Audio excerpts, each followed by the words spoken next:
तो हरे फिचर लाजवाब लागे रे हो सजनवा। दिलवा हमार बेहिसाब धड़के हो सजनवा। तोहरे अखिया में बसल बा प्यार हो, दिखते ही हो गइल दिल बेकरार हो। तोहरे फिचर लाजवाब लागे हो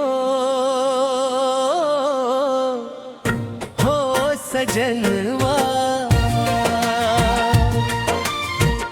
गोरा गोरा मुखड़ा चमके चांद जैसन, बोली तोहार लागे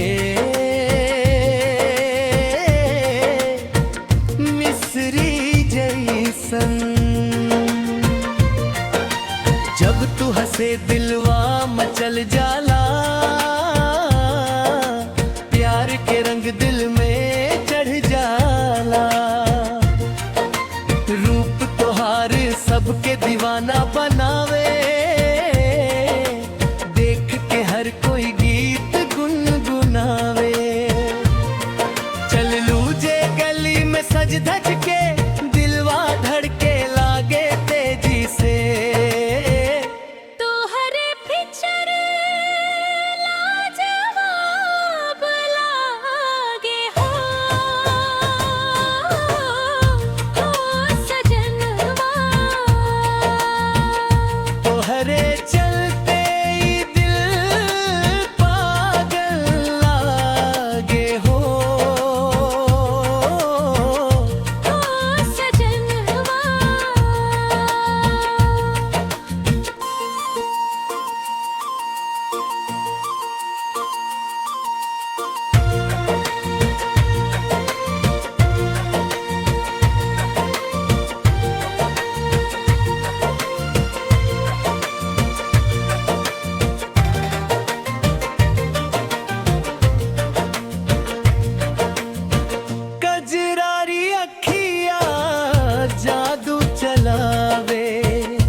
चुरावे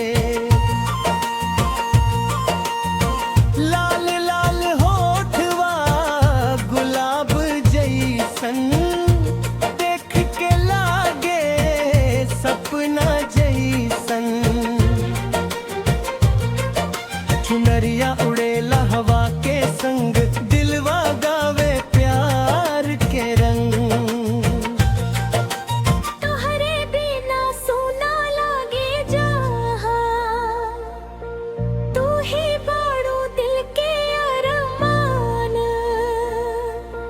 बीच का प्यार भरा हिस्सा हो सजनवा। तोहरे याद में रात ना कटे, दिलवा हर पल पहोला से जुड़े। आजा हो राजा बाहों में समा जा, प्यार के दीप दिल में जला जा। सावन बरसे भिंजे चुनरिया, तोहरो संग लागे प्यारी दुनिया। मेहंदी में लिखब नाम तो हर सातो जम रही साथ हमार।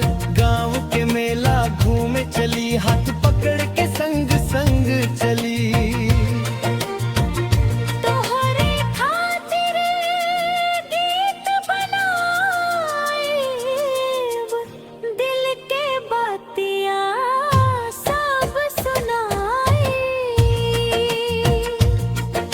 सुबह शाम बस नाम तो हर दिलवा मांगे बस प्यार तोहार। रौरा साथे हर खुशी पाई तोहरे बिना कुछो ना भाई तोहार मुस्कान जान ले जाला